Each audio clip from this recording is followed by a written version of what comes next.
ท่านกำลังติดตามรับฟังสถานีวิทยุกระจายเสียงพระพุทธศาสนาแห่งชาติและสังคมคลื่นเพื่อการศึกษาพระพุทธศาสนาและวัฒนธรรม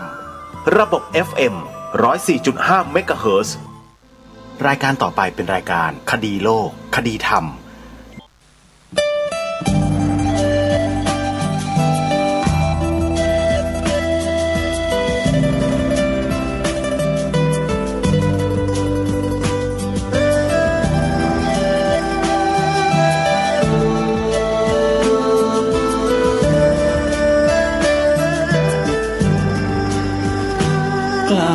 คิดก็ต้องกล้าท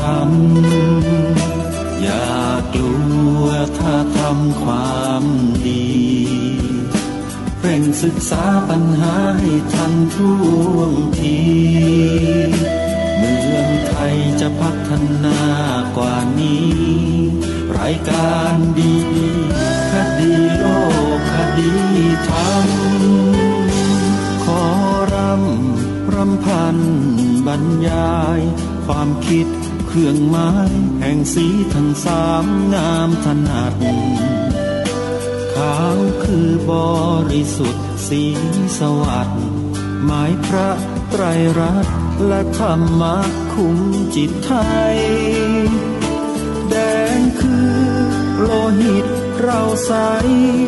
ซึ่งยอมสละได้เพื่อรักษาชาติศาสนาน้ำเงินคือสีโสภาอันจอมประชาถ้าโปรดเป็นของส่วนองค์จัดริ้วเข้าเป็นไตรรงค์จึงเป็นสีธงที่รักแห่งเราชาวไทยทหารอวตารนำไปยงยุทธวิชัยวิชิตก็ชูเกียรติสยามประเทศไทยที่เจริญมั่นคงมาได้จนถึงทุกวันนี้มิได้เกิดขึ้นจากความหวาดกลัวอย่างคลาดเขลาแต่บรรพบุรุษไทยของเราทุกยุคทุกสมัยล้วนแต่มีความกล้าหาญและชาญฉลาดปกป้องเอกราชสร้างชาติให้เกิดความมั่นคงโดยมีธงแห่งพระไตรรัตน์เป็นเครื่องนำชัยจึงเป็นที่มาที่ไปของรายการคดีโลกคดีธรรมกล้าคิดก็ต้องกล้าทำอย่ากลัวถ้าทำความดีเร่งศึกษาปัญหาให้ทันท่วงทีเมืองไทยจะพัฒนากว่านี้รายการดีคดีโลกคดีธรรมรายการดีคดีโลกคดีธรรม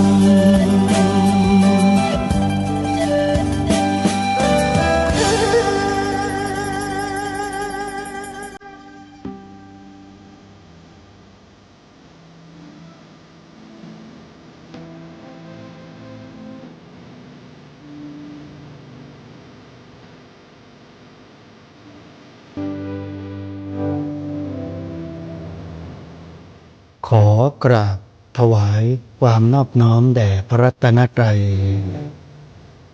ถวายความเคารพพระมหาเถระพระเถรานุเถระทุกท่านขอความสุขความเจริญในธรรมจงบังเกิดมีแด่ท่านสาธุชนที่กำลังติดตามรับฟังรายการจากสถานีวิทยุแห่งนี้ทุกท่าน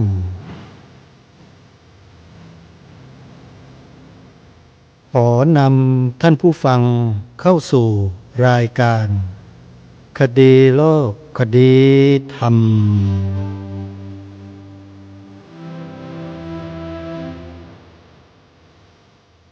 พบกันวันนี้วันแรม6 ค่ำเดือน12วันนี้ตรงกับวันอังคารที่11 พฤศจิกายนพระพุทธศักราช 2568 รายการคดีโลกคดีธรรมมีให้ท่านผู้ฟังติดตามรับฟังกันเป็นประจำทุกวันทางสถานีวิทยุพระพุทธศาสนาแห่งชาติคลื่นต่างๆท่านสามารถดาวน์โหลดแอปพลิเคชันวิทยุพุทธศาสนาทั่วไทยเพื่อติดตามรับฟังรายการนี้ได้ทุกวันและยังรับฟังรายการธรรมะสาระที่ดีๆอีกจำนวนมากมายผ่านทางสถานีวิทยุที่รวมกันอยู่ในแอปพลิเคชันนี้ได้อีก48สถานีขออนุโมทนากับทุกๆท่านที่ดาวน์โหลดแอปพลิเคชันนี้ไว้แล้วติดตามรับฟังรายการดีๆจากสถานีวิทยุพระพุทธศาสนาคลื่นต่างๆที่ครูบาอาจารย์ท่านได้จัดได้ทำไว้ให้แก่พวกเราชาวพุทธสาธุชนผู้ฟังทุกท่านเมื่อวานนี้ได้ปรารภถึงงานพระบรมศพของสมเด็จพระนางเจ้าสิริกิติ์พระบรมราชินีนาถพระบรมราชชนนีพันปีหลวงแล้วก็กล่าวถึงโครงการตามแนวพระราชดำริเรื่องศูนย์ศิลปาชีพต่างๆของพระองค์ท่านที่ทรงมีพระมหากรุณาธิคุณให้จัดตั้งอยู่ทั่วประเทศไทยของเราเพื่อส่งเสริมงานหัตถกรรมฝีมือของคนไทยของเราทุกภูมิภาคเป็นพระมหากรุณาธิคุณเป็นล้นพ้นที่ทรงปกแผ่ไปยังพี่น้องประชาชนคนไทยของเราที่อยู่ตามถิ่นธุรกันดารต่างๆรักษาฝีมืองานหัตถกรรมที่ทรงคุณค่าไว้ได้อย่างมากมายมหาศาลและก็ได้กล่าวถึงการกระทำของกลุ่มคนที่ไม่ปรารถนาดีไม่หวังดีต่อสถาบันหลักของชาติไทยของเรา2 สถาบันคือสถาบัน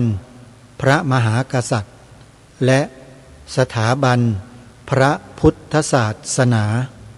2 สถาบันนี้อยู่เคียงคู่กันมาแต่โบราณตั้งแต่ยุคสมัยที่ราชอาณาจักรไทยยังมีชื่อที่แตกต่างกันไล่กันมาตั้งแต่ครั้งสุวรรณภูมิมาถึงยุคทวาราวดีศรีวิชัยโยนกลพบุรีศรีเทพศรีมโหสถกรุงสุโขทัยกรุงศรีอยุธยากรุงธนบุรีและมาถึงพวกเราวันนี้กรุงรัตนโกสินทร์พระพุทธศาสนากับสถาบันพระมหากษัตริย์คือสถาบันหลักที่ปวงชนชาวไทยเราให้ความเคารพเทิดทูนบูชายกย่องไว้เหนือสิ่งอื่นใดมาโดยตลอดและมาในยุคปัจจุบันปรากฏการณ์ที่ไม่เคยเกิดขึ้นก็เกิดกับสถาบันหลักของชาติไทยของเราทั้งสองโดนคุกคามโดนกระทำต่างๆนานาสารพัดอย่างที่ปรากฏตามสื่อต่างๆที่เราเห็นเรารู้เราทราบสาธุชนทุกท่านวันนี้หลายท่านหลายคนอาจจะมองตรงกันข้ามกับที่ผู้ดำเนินรายการพูดข่าวที่นำเสนอออกผ่านสื่อในเรื่องราวของสถาบันของชาติโดยเฉพาะสถาบันพระพุทธศาสนาถือเป็นเรื่องที่ไม่มีใครปรารถนาที่จะให้เกิดขึ้นสถาบันพระมหากษัตริย์เองก็ทรงปกป้องสถาบันของพระองค์เองด้วยระเบียบแบบแผนประเพณีที่ตราเป็นกฎมนเทียนบานเอาไว้จนนำไปสู่ตราเป็นกฎหมายรัฐธรรมนูญผู้ใดจะล่วงละเมิดมิได้ การล่วงละเมิดในที่นี้แม้แต่นำข่าวมาประกาศมาออกโดยไม่ได้รับอนุญาตก็ถือว่ามีความผิดตามกฎหมายนี่คือสถาบันพระมหากษัตริย์ได้รับการคุ้มครองโดยกฎหมายรัฐธรรมนูญชัดเจนแต่สถาบันพระพุทธศาสนาเป็นยังไงท่านผู้ฟังมีกฎหมายคุ้มครองไหมห้ามไม่ให้ใครนำเสนอข่าวในลักษณะที่เสียหายไหมไม่มีเลยพอไม่มีแล้วเป็นอย่างไรบ้างล่ะท่านผู้ฟังถูกเหยียดหยามเหยียบย่ำทำลายสารพัดสารเพจนกระทั่งเกิดองค์กรปกป้องพระพุทธศาสนาขึ้นมาโดยลำดับขึ้นมาจนกระทั่งกลุ่มบุคคลผู้เป็นปัญญาชนกลุ่มหนึ่งนำโดยสุภาพสตรีเห็นการกระทำย่ำยีต่อองค์พระศาสดาสัมมาสัมพุทธเจ้าก็ทนไม่ไหวจัดตั้งองค์กรขึ้นมาแล้วก็ประกาศเพื่อปกป้องพระศาสดาอย่างชัดเจนตามที่เราทราบกันอยู่ในทุกวันนี้ถ้าเอ่ยชื่อองค์กรนี้เชื่อว่าพี่น้องประชาชนคนไทยเราจำนวนไม่น้อยรู้จักเพราะองค์กรนี้เจ้าของเป็นผู้ประกอบการทางธุรกิจที่มีฐานะดีคนหนึ่งของประเทศไทยของเราและเป็นผู้มีความรู้มีความสามารถลูกศิษย์ลูกหาที่เป็นเจ้าของกิจการใหญ่โตก็มีเยอะแยะมากมายที่ตามเข้าไปปฏิบัติธรรมร่วมด้วยอยู่ในปัจจุบันนี้แหละซึ่งหลังจากที่ท่านนี้ไปเห็นการกระทำย่ำยีต่อองค์พระพุทธรูปในต่างประเทศโยมท่านนี้ก็อดรนทนไม่ได้มาเมืองไทยก็เลยจัดตั้งองค์กรที่ชื่อว่า Knowing Buddha ขึ้นมาแล้วก็ดำเนินการทำการประกาศประชาสัมพันธ์เชิญชวนพี่น้องพุทธศาสนิกชนให้ร่วมด้วยช่วยกันป้องกันองค์พระศาสดาของศาสนาของชาติคือพระสัมมาสัมพุทธเจ้าป้องกันอะไรป้องกันจากการลบหลู่ดูหมิ่นของคนที่ไม่ได้นับถือนำเศียรพระพุทธรูปไปประดับประดาที่โถส้วมบ้างละนำองค์พระพุทธรูปไปสักยันต์ที่หน้าแข้งบ้างที่ไหนต่อที่ไหนซึ่งไม่เหมาะสมบ้างนำไปประดับประดาตามห้างตามคลับตามบาร์กินเหล้าเมายาเต้นอะไรต่างๆเละเทะอยู่ในคลับในบาร์องค์กรนี้ได้เชิญชวนคนไทยให้ช่วยกันแล้วก็ทำการรณรงค์กันครั้งยิ่งใหญ่ตั้งแต่ปีพระพุทธศักราช 2551 เป็นต้นมาจนถึงปัจจุบันแต่ปัจจุบันนี้การขับเคลื่อนนอกสถานที่โดยการจัดกิจกรรมก็จะมักลดน้อยลงไปส่วนมากก็จะเป็นป้ายประชาสัมพันธ์เชิญชวนเสียส่วนใหญ่ซึ่งก็ถือว่าได้ทำการประชาสัมพันธ์ไปมากแล้วในตอนต้นๆ 4-5 ปีแรกจนเป็นที่รู้จักของผู้คนมากขึ้นชาวต่างประเทศที่เดินทางมาประเทศไทยก็เห็นภาพเห็นป้ายการรณรงค์ที่สนามบินดอนเมืองที่สนามบินสุวรรณภูมิมากขึ้นทุกวันจนกระทั่งเป็นที่รู้จักกันทั่วปัจจุบันก็จะมีป้ายเหล่านี้รณรงค์อยู่ตามที่ต่างๆอยู่เป็นปกติเพราะฉะนั้นสถาบันพระพุทธศาสนาของเราอย่างที่กล่าวเมื่อสักครู่ว่าไม่มีกฎหมายคุ้มครองและเอาผิดอย่างจริงจังต่อผู้กระทำเยี่ยงนั้นทางการก็ได้แต่ปรับ500 บาทปรับ 1,000 บาทตักเตือนรอลงอาญาอะไรก็แล้วแต่เป็นโทษที่เบามากแต่สถาบันพระมหากษัตริย์ใครมาทำอย่างนี้แล้วก็โดนมาตรา112 ในรัฐธรรมนูญเต็มแต่สถาบันพระพุทธศาสนาไม่มีเลยพวกเราพยายามเรียกร้องให้บัญญัติไว้ในรัฐธรรมนูญว่าศาสนาพุทธเป็นศาสนาประจำชาติแต่ถูกปฏิเสธโดยตลอดคนที่ปฏิเสธคือใครเขาทำอะไรมีเบื้องหลังหรือไม่อันนี้ไม่ทราบแต่คนเหล่านี้เขาคัดค้านต่อต้านปฏิเสธกันออกหน้าออกตาแบบไม่อายฟ้าดินกันเลยทีเดียวปฏิเสธแบบไม่อายฟ้าดินกันเลยทีเดียวถ้าใครติดตามข้อมูลเหล่านี้เมื่อครั้งที่มีการรณรงค์ปีพระพุทธศักราช 2539-40 ปีพระพุทธศักราช 2549-50 ทุกท่านก็จะทราบตรงนี้เป็นอย่างดีว่าเขาอภิปรายคัดค้านกันในสภาอย่างไรนั่นแหละท่านผู้ฟังนี่คือสิ่งที่เราสงสัยมาโดยตลอดว่าคนเหล่านี้เนี่ยคุณไปรับแนวนโยบายจากใครมาหรือเปล่าถ้าคุณไม่ได้รับมาคุณจะกล้าทำอย่างนี้หรือนี่แหละคือสิ่งที่เราสงสัยมาโดยตลอดแล้วพวกเราเชื่อหรือว่าประเทศไทยของเราเนี่ย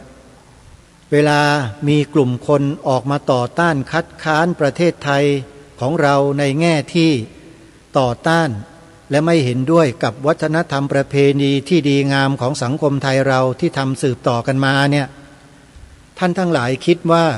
คนเหล่านั้นเขาไม่มีเบื้องหลังหรือท่านทั้งหลายคิดว่า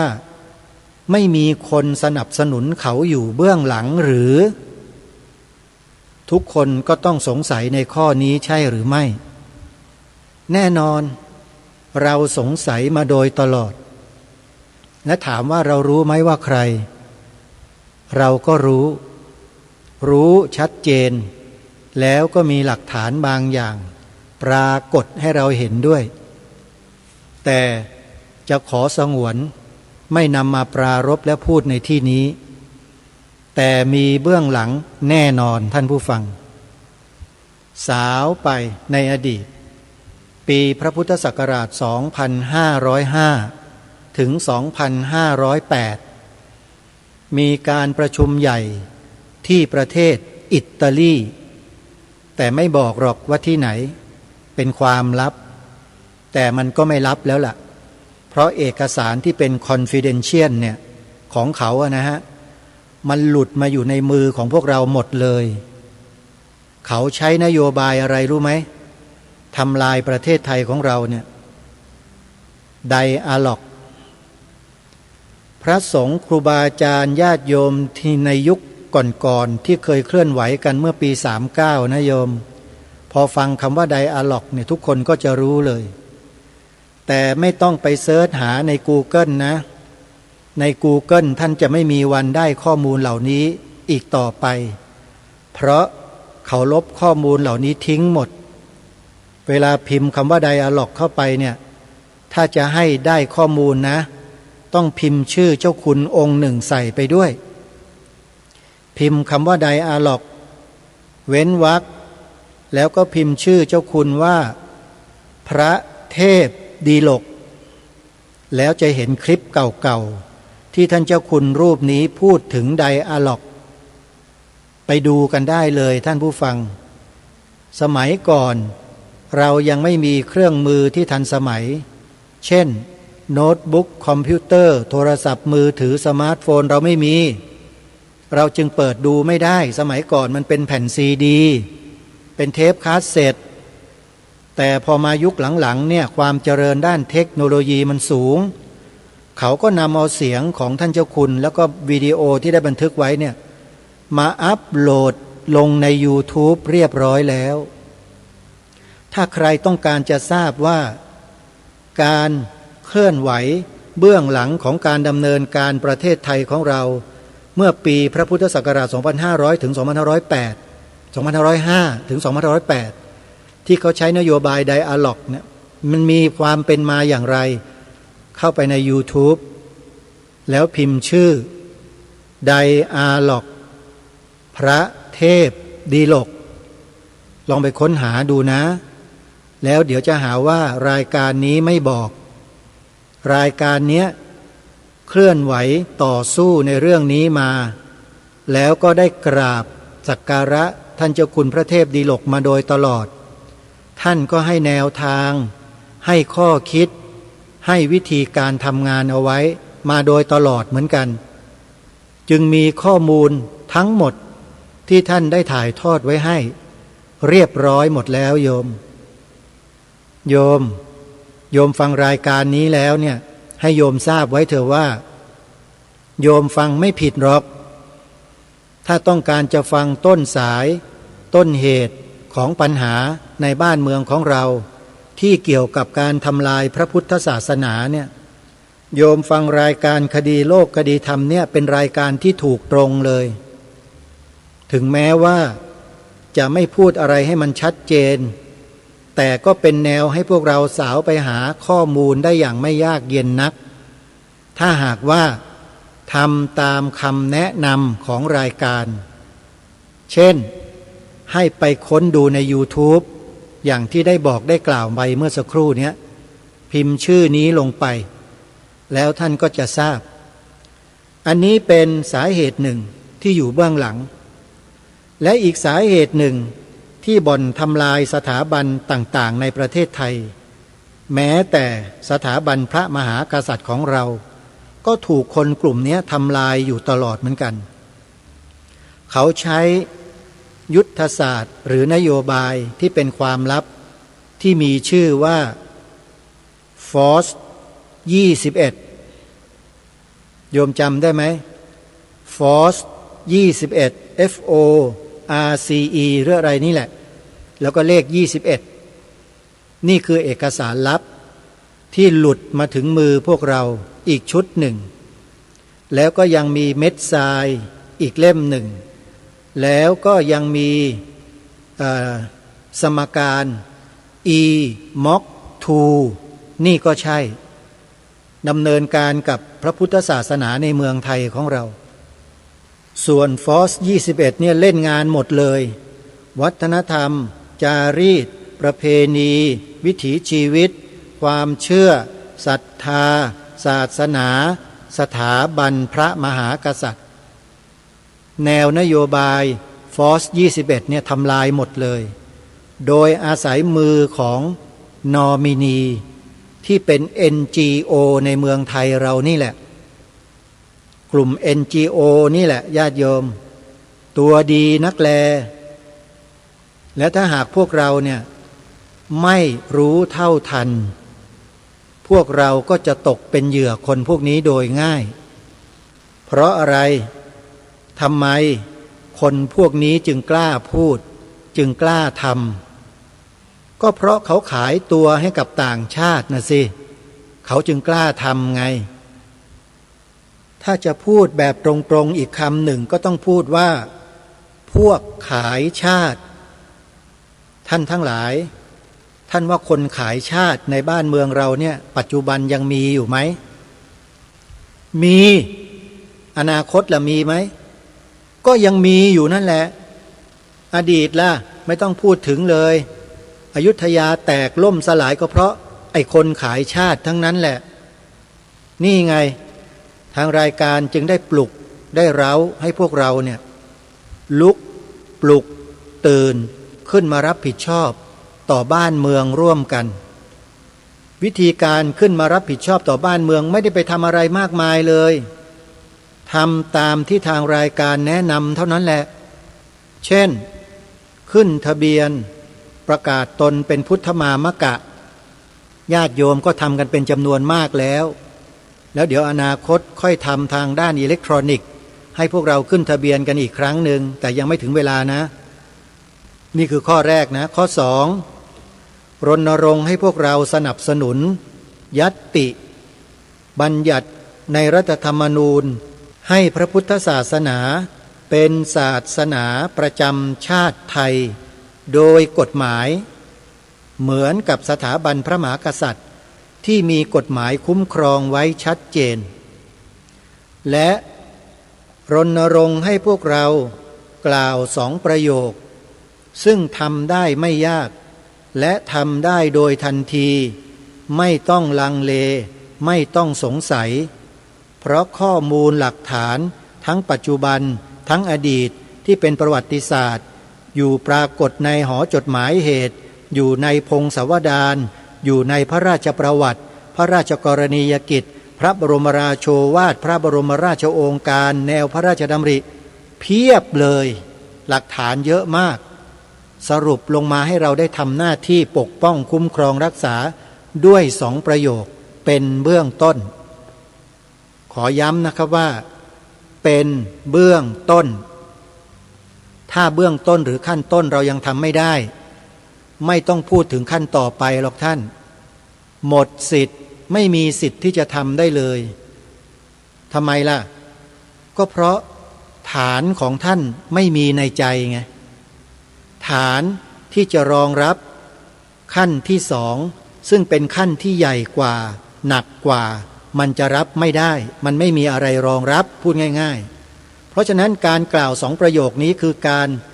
ตั้งฐานให้มั่นคงเอาไว้เป็นอันดับแรก2 ประโยคที่กล่าวมาโดยตลอดคิดว่าทุกท่านก็คงจะจำกันได้แต่จะออกมาจากปากท่านกันบ้างหรือยังนั้นไม่ทราบนะขออภัยนะที่พูดจาตรงๆนะท่านผู้ฟังเพราะมันเป็นประโยชน์ของส่วนรวมมันเป็นประโยชน์ของชาติบ้านเมืองที่ให้พวกเราทำกันเนี่ยไม่ใช่ประโยชน์ของอาตมาหรือของกระผมนะครูบาอาจารย์ฮะเป็นประโยชน์ของบ้านเมืองแล้วถ้าพวกเราไม่ช่วยกันน่ะใครล่ะจะมาช่วยพวกเราไทยไม่ช่วยไทย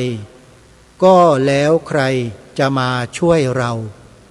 เหมือนบทเพลงพระราชนิพนธ์รัชกาลที่6ทรงพระราชนิพนธ์ไว้ก็นำมาจัดทำเป็นเนื้อร้องทำนองเป็นดนตรีเป็นเพลงออกมานั่นแหละคงจะเคยได้ยินได้ฟังกันบ้างนะบทเพลงพระราชนิพนธ์รัชกาลที่6ลองเปิดเข้าไปฟังเถอะวงสุนทราภรณ์นะโยมรายการนี้ก็เคยนำมาเปิดอยู่บ่อยๆเราก็เคยฟังกันอยู่แล้วแล้วเดี๋ยวตอนท้ายๆนี้ถ้ามีก็จะนำมาเปิดให้พวกเราได้ฟังกันด้วยนะฮะและนี่คือสิ่งที่เราทำกันได้เขาเรียกว่าสร้างฐานให้จิตใจของเราให้มั่นคงเสียก่อนทำไมจึงชื่อว่าเป็นการตั้งฐานให้มั่นคง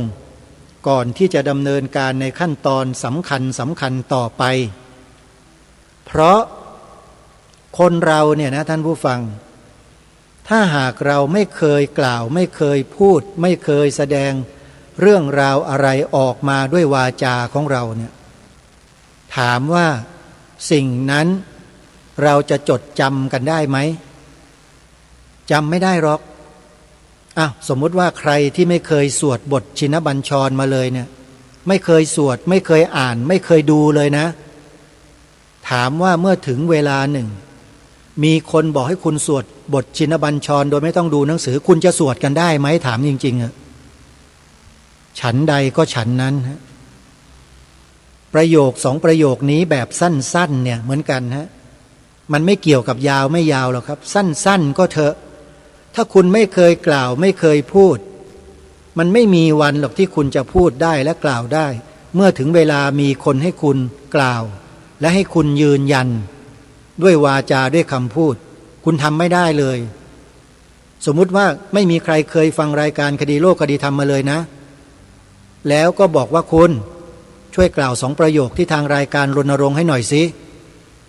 ถามว่าคนคนนั้นน่ะยืนงงเป็นไก่ตาแตกไหมโยมยิ่งกว่าแตกอีกไม่รู้เรื่องอะไรเลยเพราะไม่เคยฟังรายการคดีโลกคดีธรรมมาก่อนถูกไหมเขาจะกล่าว2 ประโยคนั้นได้ไหมไม่ได้มันไม่มีอยู่ในสมองเขาเลยในความรู้สึกคอมมอนเซนส์เขาไม่เคยผ่านไม่เคยได้ยินนั่นแหละเขาเรียกว่าไม่มีฐานในใจเมื่อไม่มีฐานในใจคนเหล่านี้ที่กล่าวมาเนี่ยพอเรียกร้องรณรงค์ให้ช่วยกันเสนอญัตติลงชื่อให้พระพุทธศาสนาเป็นศาสนาประจำชาติในรัฐธรรมนูญหน่อยคนพวกนั้นสนใจไหมโยมวิ่งหนีเลย แล้วยิ่งเขาไปเสพบริโภคสื่อแมลงวันฝ่ายตรงข้ามที่รณรงค์ให้ประชาชนคัดค้านต่อต้านเพราะมันอันตรายเป็นอย่างนู้นอย่างนี้ประเทศชาติจะล่มจมที่เขาไปกล่าวหากันเนี่ยคนเหล่านี้ไปฟังพวกนั้นน่ะอยู่ตลอดเป็นไปได้ไหมที่คนเหล่านี้จะสนับสนุนญัตตินี้ไม่มีทางเป็นอันขาดเห็นไหมฮะนี่คือยกตัวอย่างให้เห็นกันชัดๆอย่างเนี้ยถ้าเรายังไม่เข้าใจกันอีกแล้วยังนิ่งเฉยทำเป็นทอดทุระไม่ใช่หน้าที่ของฉันแล้วก็ไม่ช่วยกันเนี่ยถามว่าประเทศไทยเราสถาบันหลักของชาติไทยของเราโดยเฉพาะสถาบันพระพุทธศาสนาเนี่ยจะเป็นยังไงขนาดปัจจุบันยังเป็นขนาดนี้นะแล้วในอนาคตถ้าเรายังไม่ช่วยกันอีกมันจะขนาดไหนลองคิดดูสิท่านผู้ฟังนี่คือสิ่งที่เราจะต้องใช้ความคิดวิจารณญาณพิจารณาให้ละเอียดให้รอบคอบให้ลึกซึ้งแล้วร่วมกันตัดสินใจประเทศของเราจะไปรอดหรือจะถอยหลังลงทะเลอยู่ที่พวกเราคนไทยทุกคนนี่แหละแล้วถ้าหากมีใครสงสัยว่ามารณรงค์กันเพื่ออะไรเนี่ยมันมีประโยชน์อะไรคนที่ตั้งคำถามแบบนี้เนี่ยนะโยมเป็นคนที่ไม่เอาใจใส่ประเทศตัวเองเลยไม่รู้จักประเทศตัวเองด้วยซ้ำไปมาจากไหนก็ไม่รู้ผลุดมาจากไหนมาถามคำถามแบบนี้ว่ารณรงค์ไปเพื่ออะไรทำไปทำไมเนี่ยคนที่ถามแบบเนี้ยแปลว่าไม่ได้มีปัญญาที่จะรู้เรื่องราวของชาติบ้านเมืองตัวเองเลยแม้แต่นิดเดียวไม่รู้หรือว่าการรณรงค์ที่ทางรายการรณรงค์อยู่เนี่ยรณรงค์เพื่ออะไรนะไม่รู้จริงเหรอญาติโยมสาธุชนถ้าหากว่ารู้จักคนพวกนี้นะไปตอบแทนอาตมาหน่อยอาตมานี่ตอบจนเหนื่อยแล้วเรื่องนี้ญาติโยมก็ทราบกันดีอยู่แล้วว่ารณรงค์เพื่ออะไรเพื่อความมั่นคงของสถาบันหลักของชาติไทยของเราอาตมาไม่ได้พูดคำว่าศาสนาพุทธนะโยมฟังให้ดีนะบางคนไม่ยอมรับนะศาสนาพุทธเนี่ยพวกผีพวกเปรตเขาไม่ยอมรับคำนี้กันเขาจึงพยายามที่จะลบพยายามที่จะตัดออกจากสาระบบไม่มีแม้แต่ในหนังสือเรียนวิชาพระพุทธศาสนาไม่มีนะคำว่าพระพุทธศาสนาเป็นศาสนาประจำชาติไทยเนี่ยเขียนเอาไว้แล้วคนต่างศาสนาทำหนังสือไปขู่อธิบดีกรมวิชาการบอกมึงลบออกนะลบออกอธิบดีนี่ขาสั่นลบออกจริงๆด้วยไม่มีในหนังสือแบบเรียนเรามาจนถึงทุกวันนี้นี่คือวีรกรรมอันเลวๆของคนเหล่านี้ที่กระทำต่อพวกเราคนไทยขอบอกเลยว่าเนี่ยเป็นพฤติกรรมที่เลวๆเลยล่ะเห็นศาสนาพุทธเป็นอะไรทำไมจึงมาทำกันแบบนี้ไม่มีใครพูดแบบนี้หรอกในประเทศเนี่ยบอกเลยว่าไม่มีใครพูดหรอกหมายถึงพูดออกอากาศนะไม่พูดหรอกอาจจะเป็นไปได้เพราะเขาหนึ่งเขาไม่รู้กับสองเขาไม่กล้าที่จะพูดความจริงไม่กล้าที่จะปกป้องคุณงามความดีของชาติบ้านเมืองคือพระพุทธศาสนาถ้าอย่างนี้เขาเรียกว่าคนประเภทใดล่ะไปคิดกันเองนะอาตมาไม่พูดไปคิดเองนะพยายามนะรายการนี้พยายามเหลือเกินทุกวิถีทางพูดดีก็แล้วพูดกระทบกระเทียบก็แล้วว่าให้ก็ว่าแล้วอะไรต่อมีอะไรมากมายเลยเหตุผลต่างๆก็ชักมาแล้วนะฮะยังนิ่งยังเฉยบางคนก็ยังต่อต้านไม่เห็นด้วยกันอยู่ไอ้อย่างนี้แหละที่ทำให้ทางรายการจะต้องออกกำลังให้หนักกว่านี้เยอะกว่านี้อีกไม่ใช่ถอยนะโยมต้องแรงกว่านี้อีก ท่านผู้ฟังคิดว่าดีไหมโยมคนที่ถูกดูหมิ่นดูถูกดูกล่าวหาใส่ร้ายป้ายสีถูกกลั่นแกล้งอย่างอาตมาเนี่ย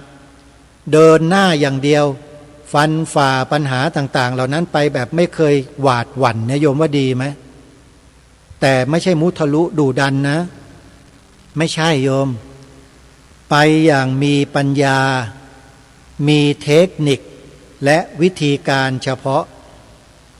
อาตมาเดินไปเนี่ยมีวิธีการโดยเฉพาะซึ่งการเดินแบบนี้เนี่ยทำให้ไม่สะดุดขาตนเองไม่สะดุดตอไม่สะดุดหลุมที่มีคนวางกับดักเอาไว้เดินอย่างมั่นคงก้าวย่างอย่างมั่นคงด้วยสติสัมปชัญญะแล้วไม่เคยกลัวว่าอุปสรรคและปัญหาข้างหน้ามันคืออะไรจึงทำหน้าที่มาจนถึงวันนี้20 ปีแล้วโยมที่อาตมาภาพรณรงค์ในเรื่องนี้ให้พวกเราได้ร่วมด้วยช่วยกันเนี่ยขนาดว่าสรุปลงมาให้ทำกันแบบง่ายๆเพียงแค่ใช้วาจากล่าวออกมา2 ประโยคแค่นี้ถ้าเรายังทำกันไม่ได้นะประเทศไทยเราก็ลำบากแล้วล่ะคนลำบากไม่ใช่พวกเรานะลูกหลานเยาวชนที่เติบโตมาแทนเราในอนาคตเนี่ยจะลำบากมากๆเลยเพราะฐานในจิตของเขาไม่มีไงพ่อแม่ผู้ปกครองไม่ปลูกฝังเขาไม่พร่ำสอนเขาไม่บอกกล่าวเขาให้เขาได้กล่าวตามแล้วรักษาฐานอันนี้เอาไว้ได้เพื่อรักษาฐานของประเทศอันนี้เอาไว้ในใจเขานั่นแหละสำคัญที่สุดเลยคือใจให้ใจเขาเนี่ยยอมรับให้ได้ยอมรับไม่อย่างเดียวนะยอมรับแล้วต้องให้เขารู้เหตุผลด้วยว่าทำไมกล่าวไปเพื่ออะไรเพราะอะไรโยมต้องบอกเขาให้ได้นะว่าทำไมฟังรายการนี้มานานแล้วถ้าโยมอธิบายให้ลูกหลานฟังไม่ได้เนี่ยสอบไม่ผ่านนะโยมบอกเขาสิว่าศาสนาพุทธกับสถาบันกษัตริย์เนี่ยเป็นสถาบันหลักสูงสุดของชาติไทยของเราอ้าวแล้วมาเกี่ยวอะไรกับหนูล่ะให้หนูมาพูดทำไม2 ประโยคเนี้ยต้องพูดสิลูกเพราะนี่คือความจริงของประเทศที่คนไทยทุกคนจะต้องมีอยู่ในหัวใจกันทุกคนต้องมีลูกไม่มีไม่ได้แล้วถ้าหนูไม่ท่องล่ะถ้าหนูไม่ท่องนะในอนาคตจะมีคนเนี่ยเขาท่องอย่างอื่นมาแทนบอกเขาอย่างเนี้ยโยมก็ว่าไปที่ใครอะมาแทนเราอะซึ่งในปัจจุบันนี้ก็เริ่มมีกันบ้างแล้วใช่ไหมมานั่งแทนพระเจ้าพระสงฆ์บนอาสงฆ์อะมาทำพิธีเหมือนกับพระสงฆ์เลยเห็นหรือยังมาแล้วแต่ลูกหลานเราเขาไม่รู้หรอกบอกเขาแบบนั้นเป็นในเอาไว้ถ้าเราไม่ทำนะเดี๋ยวจะมีคนศาสนาอื่นมาแทนนะลูกแล้วลูกยอมรับได้หรือลูกศาสนาที่สอนให้ฆ่ากันอยู่เนี่ยเห็นไหมโยมแนวในการที่เราจะพูดให้ลูกหลานเรารู้เราเข้าใจเนี่ยมันมีเยอะแยะไปหมดโยมทำเถอะประโยชน์มันจะตกแก่บุตรหลานของโยมนั่นแหละไม่จะตกกับพวกเราหรอกพวกเราอีกไม่กี่ปีก็ลาโลกนี้กันแล้วทำอะไรฝากทิ้งไว้ให้ลูกหลานเราได้สบายไม่ต้องลำบากกันบ้างสิสอนเขาบอกเขาสิโยมอาตมาก็ไม่รู้จะพูดยังไงเนาะบอกอย่างเนี้ยง่ายๆเรื่องมันอยู่ในบ้านในครัวของเราเนี่ยแต่เรากลับไม่ทำกันนิ่งกันเฉยกันไม่เอาใจใส่กันไม่ต่อเนื่องและไม่ระยะยาวกันบางคนก็ทำขอไปทีทำหน่อยเถอะท่านให้ทำแล้วนะ1 2 3 4 5เสร็จแล้วก็หยุดแล้วก็บอกว่าทำแล้วไอ้อย่างนี้แหละเขาเรียกว่าเลี่ยงบาลีเนี่ยภาษาสุภาพนะเลี่ยงบาลีเขาให้ทำต่อเนื่องไม่ใช่ให้ทำแล้วหยุดไปยาวเลย ไอ้อย่างนี้ก็เท่ากับว่าไม่ได้ทำอะไรนั่นแหละแล้วลูกหลานโยมกล่าวได้หรือยังพูดได้หรือยังเขาเข้าใจและหายสงสัยหรือยังมันต้องทำสิ่งนี้ให้เกิดขึ้นด้วยไม่ใช่ทำแบบลวกๆนี่อาตมาว่าจะไม่พูดแล้วนะทำลวกมันจะได้ผลอะไรดีล่ะโยมจริงไหมสมมุติว่าโยมทำนาทำไร่ทำแบบลวกสมมุติว่าทำไร่มันใช่ไหมปกติเนี่ยก็ต้องยกร่องมันนะเสร็จแล้วก็ตัดต้นมันให้พอประมาณสักฝ่ามือหนึ่งคืบหนึ่งเสร็จแล้วก็เสียบไปเว้นระยะให้มันเท่ากันแต่พอมาถึงเราปุ๊บเราบอกว่าไม่ต้องหรอกต้นมันเนี่ยโยนไปเดี๋ยวมันก็ขึ้นถามว่าทำอย่างนั้นน่ะผลผลิตมันจะออกมาสมเหตุสมผลสมกับทุนที่ลงทุนลงแรงไปไหมเจ๊งสิฮะเอาท่อนมันวางไว้อย่างนั้นน่ะปลูกมันแบบลวกเขาเรียกว่าทำแบบลวกมันจะได้ผลผลิตอะไรล่ะมันก็เสียหายเท่านั้นแหละแล้วอย่างนี้มันเจริญไหมบ้านเมืองไม่เจริญนะฉันใดก็ฉันนั้นพระบวรพุทธศาสนาของเราก็เหมือนกันพูดถึงสถาบันนะอาตมากำลังพูดสถาบันนะโยมสถาบันของชาติพระพุทธศาสนาเนี่ยคือสถาบันของชาติถ้าเราคนไทยไม่ช่วยกันทำรงรักษาสถานะของพระพุทธศาสนาที่เป็นสถาบันหลักของชาติเอาไว้เนี่ยต่อไปสถาบันนี้จะอยู่บนผืนแผ่นดินไทยอย่างมั่นคงได้ไหมไม่มีทางแล้วลัทธินิกายนอกศาสนาอื่นๆนั่นแหละจะขึ้นมาแทนเลยแหละทุกวันนี้ก็เกือบแล้วนะเฉียวแล้วแต่ยังไม่ได้เพราะคนไทยยังตื่นรู้กันอยู่รุ่นอาตมาขึ้นไปเนี่ยยังมีชีวิตอยู่กันเยอะยังไม่ตายกันแต่น่าเป็นห่วงรุ่นใหม่ๆเนี่ยโยม Gen X Gen Y Gen Z อะไรที่เขาว่ากันเนี่ยมันจะไม่เอาฐานในเรื่องเหล่านี้กันถึงบอกให้พวกเราเนี่ยเริ่มซะตั้งแต่บัดนี้เป็นต้นไปสอนลูกบอกหลานให้กล่าว2 ประโยคนี้ให้ได้พูดไปเถอะไม่ต้องถามเหตุผลอาตมาหรอกโยมอาตมาให้ทำอะไรก็ทำไปเถอะเชื่อเถอะแล้วเด็กเนี่ยเขาจะยึดติดในชีวิตของเขาใน DNA ของเขาเลยไม่มีวันที่จะลืมเลือนไปได้พอเขาเดินทางไปที่ไหนหรือไปโรงเรียนพอถึง8 โมงเช้าเคารพธงชาติเขามองเห็นธงไตรรงค์เขานึกได้ทันทีเลยว่าโอ้สถาบันหลักของชาติ3 สถาบันชัดเจนเรายืนทำความเคารพเด็กมันก็ต้องคิดแล้วล่ะจริงด้วยนี่คือสิ่งสูงสุดของชาติบ้านเมืองพ่อแม่เราสอนมานี่ดีมากเลยเราต้องเชิดทูนไว้เชิดชูไว้ซึ่งสถาบันหลักของชาติทั้ง3เห็นไหมก็เพราะเราพร่ำสอนเขาในเบื้องต้นคือสร้างฐานทางจิตใจให้แก่เขาอย่างนี้สร้างเลยโยมเชื่อเถอะเป็นประโยชน์ในอนาคตข้างหน้าต่อประเทศชาติต่อพระพุทธศาสนาต่อสถาบันพระมหากษัตริย์ของเราอย่างหลีกเลี่ยงไม่ได้จริงๆปัญหามันอยู่ที่พวกเรานี่แหละจะทำกันหรือไม่เท่านั้นเองแม้แต่พระสงฆ์ที่เป็นนักจัดรายการวิทยุกันอยู่ทุกวันนี้นะครับผมขอพูดเลยไปถึงพวกท่านด้วยขอขมานะฮะถ้าหากว่ารูปใดมีพรรษาการมากกว่าผมก็ต้องขอโอกาสขอบอกกับทุกท่านเลยว่าท่านทั้งหลายนั่นแหละเป็นบุคคลที่มีความสำคัญที่สุดเพราะท่านมีอาวุธคือไมโครโฟนอยู่กับท่านถ้าท่านพูดคนเดียวเนี่ยนะครับแล้วพูดทุกวันเนี่ยท่านญาติโยมที่ฟังรายการจากท่านเป็นพันเป็นหมื่นคนนะครับเมื่อเขาฟังทุกวันมันติดอยู่ในใจเขานะครับท่าน แล้วยิ่งท่านรณรงค์เหมือนอย่างที่รายการนี้รณรงค์บอกเหตุบอกผลเขาด้วยเนี่ยเราจะได้มวลมหาประชาชน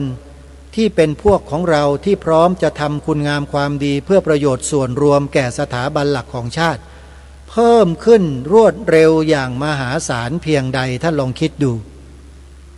ท่านลองคิดดูให้ดีแต่ว่าท่านมันจะเป็นประโยชน์ต่อสถาบันหลักของชาติเราเพียงใดนี่แหละครับคือสิ่งที่สำคัญซึ่งผมไม่เคยพูดเต็มๆนะเกี่ยวกับพวกท่านเนี่ยที่เป็นนักจัดรายการวิทยุอยู่ทุกวันนี้ผมพูดในฐานะที่ผมเนี่ยเป็นนักจัดรายการวิทยุมาก่อนหลายๆท่านผมเนี่ยจัดรายการวิทยุมาตั้งแต่ปี49ไม่ใช่เพิ่งมาจัดนะครับปี2549ครับแล้วผมสอบใบผู้ประกาศกรมประชาสัมพันธ์ได้ตั้งแต่ปีพระพุทธศักราช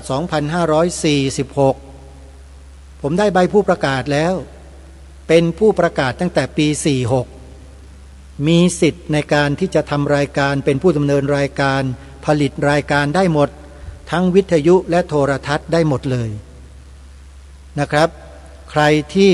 จัดรายการหลังๆผมเนี่ยผมขอบอกเลยว่าไมโครโฟนเนี่ยคืออาวุธอันสำคัญที่สุดที่เราสามารถจะใช้ไปประกอบคุณงามความดีก็ได้ไปประกอบความเลวก็ได้ทำได้ทั้งนั้นมันอยู่ที่คนเป็นผู้จัดรายการนี่แหละจะใช้อาวุธชิ้นนี้สื่ออะไรออกไปผู้ที่ฟังอยู่เขาฟังเราแล้วเมื่อเขาฟังแล้วเขาคิดตามเมื่อเขาคิดตามแล้วเขาจะมองเห็นเป้าหมายชัดเจนแล้วจะเดินไปสู่เป้าหมายนั้น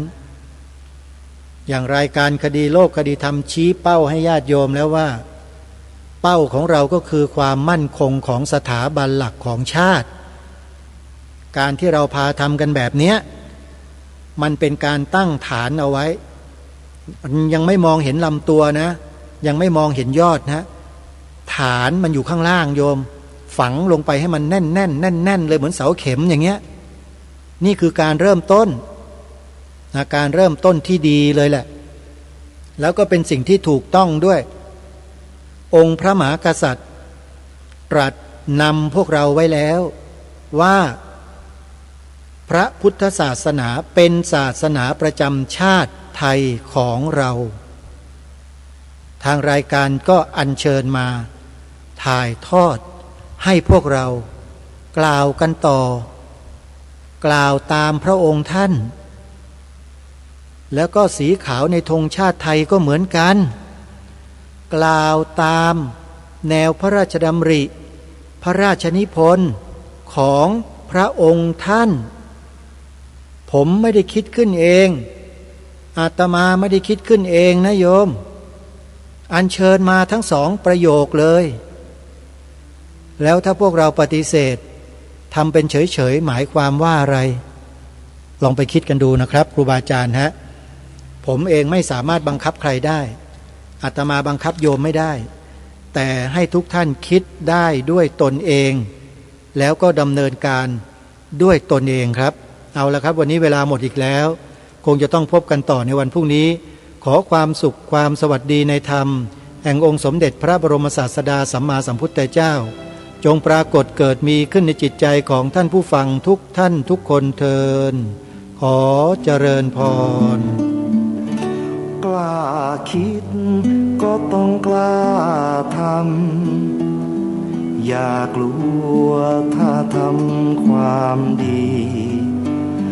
เร่งศึกษาปัญหาให้ทันท่วงทีเมืองไทยจะพัฒนากว่านี้รายการดีๆคดีโลกคดีธรรมขอรำพันบรรยายความคิดเครื่องหมายแห่งสีทั้งสามงามถนัดขาวคือบริสุทธิ์สีสวัสดิ์หมายพระไตรรัตน์และธรรมะคุ้มจิตไทยแดงคือโลหิต เราใสซึ่งยอมสละได้เพื่อรักษาชาติศาสนา น้ำเงินคือสีโสภา อันจอมประชาถ้าโปรดเป็นของส่วนองค์ จัดริ้วเข้าเป็นไตรรงค์จึงเป็นสีธงที่รักแห่งเราชาวไทย ทหารอวตารนำไปยงยุทธวิชัยวิชิตก็ชูเกียรติสยาม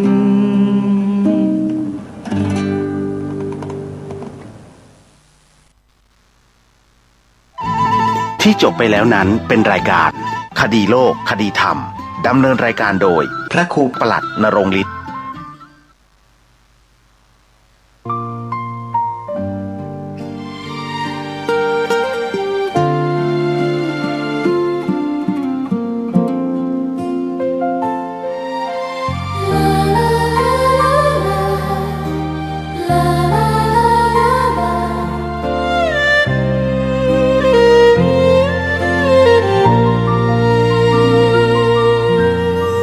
แสงทองร่ำไรในยามอุตสายังเห็นพระเมตตาอยู่ทุกแห่งหน น้ำพระทัยฉโลมใจคน ทั่วพื้นแผ่นดินยังอบอุ่น รอยยิ้มพระพักตร์ยังส่องแสงในดวงใจไทยไม่ลืม เสียงสายลมแผ่วเบาเหมือนเอ่ยคำปลอบว่าพระองค์ยังอยู่ใกล้ ขอกราบแทบบาทด้วยรักนิรันดร์น้ำตาหลั่งพลันจากใจคนไทย แม้เสด็จสู่ฟ้าไกล แต่พระหฤทัยอยู่ในแผ่นดินนี้